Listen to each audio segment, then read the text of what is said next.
Okay, so I read a lot in February. So it's pretty exciting, right? Let's talk about the books I read. So the first book that I read in February was Waking Gods by Sylva Neuville, which is the sequel to Sleeping Giants. I really, really enjoyed this. I gave it 4.5 stars. For the most part, I was actually like pretty in love with it. But towards the end, I wasn't really liking it as much, and it kind of got, I don't know, less exciting, and I'm not even that excited to read the third one. So that's what bumped it down 0.5 star for me, was the way everything kind of went towards the end and how it actually ended and how it set us up for the third book. I can't talk much about what it's about since it's a sequel, but I guess I'll tell you what the first one's about if you haven't read the first one. So the first one is about a girl who, when she's like 9 years old, she falls in a hole and lands in a giant, ridiculously giant metal hand. She like lands in the palm of the hand. And then it follows her when she's older, and she's the lead scientist that is researching this hand, where it came from, what it's a part of, and turns out it's a part of a whole bunch of different like robot pieces that are buried all around the world, and they're just trying to figure out where that came from and what it's about. And it's all told in like interviews and like voice recording transcripts and stuff like that. It's kind of like Illuminae, if you've read Illuminae, except it's less interactive looking. I feel like that's not the right word, but it's laid out very simply, whereas in Illuminae it like looks like you're looking at a computer screen and all that kind of stuff. But anyway, 4.5 stars. I really did enjoy it a lot, and I will read the third one at some point. I'm just not super excited about it. I'm going to read other stuff first. The next book that I read was Switchback by Danica Stone, which is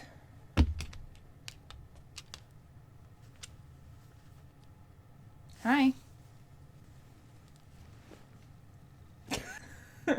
So the next book that I read was Switchback by Danica Stone, which is about a group of students from a gym class that go on this like hiking camping trip, and 2 of the students get lost, and it's about them being lost in the wilderness in the mountains. And it was really good. I gave this 4 to 5 stars. I thought it was really fast paced, and I thought that the panic that set in was like really, really well done. I really felt the panic in like the 2 kids who were lost, and also the teachers and everything, because it follows mostly the 2 kids that are lost, but it also follows like the groups that are looking for them and everything. And I thought it was good. It was a good, fun, exciting story. It was just a solid book. So I gave it 4 stars. And the next book that I read was The Turn of the Key by Ruth Ware, which I really enjoyed it as I was reading it. My enjoyment level while I was reading it was pretty high. But overall, I wasn't that impressed with it. I don't know. I gave it 4 out of 5 stars because my enjoyment level was so high while I was reading it. But the way everything came together was kind of like, eh. The Turn of the Key is told through this really, really long letter written by this young woman who was a nanny for a family where one of the kids died. And she's writing a letter to a lawyer saying, please be my lawyer. I didn't kill this little girl. And so she's basically just telling the story of what happened from her getting the job, or the interview and getting the job, all the way up until the very last point where this little girl dies. And what was so enjoyable about it while I was reading it was that for a lot of it, there wasn't really anything super interesting or exciting going on, but because you knew that one of the kids was going to die and that the nanny was accused of it but apparently didn't do it, you were like looking for clues and wondering what was going to happen next. And then there were also a lot of random little creepy things happening. Like they said that a lot of people had been killed and died in the house previously, and so a lot of people think it's haunted, and so there was some creepy haunting type things happening. And then there was just a lot of really creepy technology things happening. Like the people who own the house are super, like it's a super smart home. Like it's the smartest home that could probably ever exist. And there's cameras watching them, and And then there's like creepy things that happen with the smart home and with the family watching them whenever they're away, and the nanny's alone with the kids, and then the kids say weird creepy things. So there was a lot of stuff like that that was really enjoyable and was really spooky and was really suspenseful throughout this story that wasn't, like, it's hard to explain this, the whole story as a whole, with like, it was just her watching these kids, but there was random little things happening throughout that made you be like, oh, what's gonna happen, and who's this, and is this gonna happen, and stuff like that. There were a couple twists in it that I didn't see coming. One of them I was kind of like, really? But then when it got explained a little bit more, I thought it was pretty good. It was a pretty good twist. But then just like, I felt like it ended so quickly, and I wasn't surprised with the murderer. I was like, makes sense. And then there was like some stuff that explained other things that kind of was like, I feel like it's not as good anymore.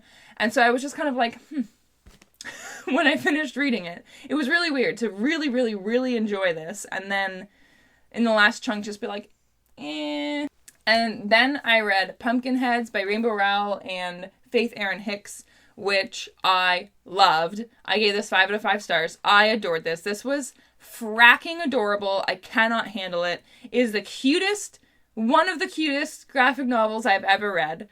I can't. So it's so cute. So here's like an example of the artwork. It is about these 2 high school kids that work at a pumpkin patch, and it's like a big pumpkin patch that people go to like for the day, and there's all these different events that are always happening and all these different booths that you can go to. And so this takes place on the last day that the pumpkin patch is open for the season, and the main guy in it has this crush on a girl who works at one of the booths like across the way from him. And he's had a crush on her ever since he started working there 3 seasons ago, but he's never actually spoken to her. So his friend takes it upon herself to like force him to speak to her, and it's just about them basically not working the whole night and going from like area to area to area in the pumpkin patch trying to find her, because she keeps getting moved to different sections in the pumpkin patch, and they end up doing all the things that are happening in the pumpkin patch and trying all the different types of food and trying to find this girl that he has a crush on. And it is so cute and fun and adorable and hilarious. It made me laugh out loud a lot. It was really funny. It was so good. I got this from my library, and I'm definitely going to buy my own copy from my friend's bookstore because I need to keep this in my life. And then I read All Are Wrong Todays by Elon Mastai, and I gave this 5 out of 5 stars. I loved this book. I loved the writing. It was so casual and conversational that it was really, really easy to just kind of get lost in and read and not really feel like you were reading. It just kind of felt like you were having a conversation with someone. This is about a guy who lives in an alternate timeline from us.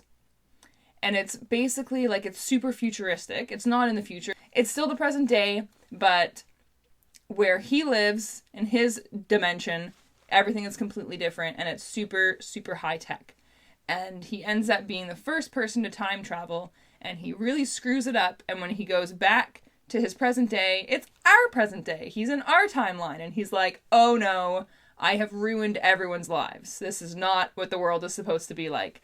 And it's about him trying to figure out how he can fix it, and also being conflicted between the fact that there are some people in his original timeline that have passed away, that are now alive or are still alive in this new timeline that he's created. So it's like he is torn between having these people in his life again, and also new people in his life that he loves that don't exist in the other timeline, and having like the actual world itself be better. So like, should I try and get the world back to the way it was, or the people that I love? I thought that was super interesting and like emotional. It was really good. There was something in it. I wouldn't call it a twist, but there's something in it closer towards the end that I read while I was in the airport surrounded by people, and it made my jaw like literally drop. I was like, no way, this can't be happening. This person cannot be going through this right now. I cannot. And I thought that was really interesting that something made me do that. And the ending gave me goosebumps. I loved it. I thought it was super good, and I thought it was a super interesting take on a time travel story. So, yeah, I liked this a lot. And then I read Piper by Jay Asher and Jessica Freeberg, which I really liked the artwork in this page. So I really, really enjoyed the artwork. The story was kind of eh.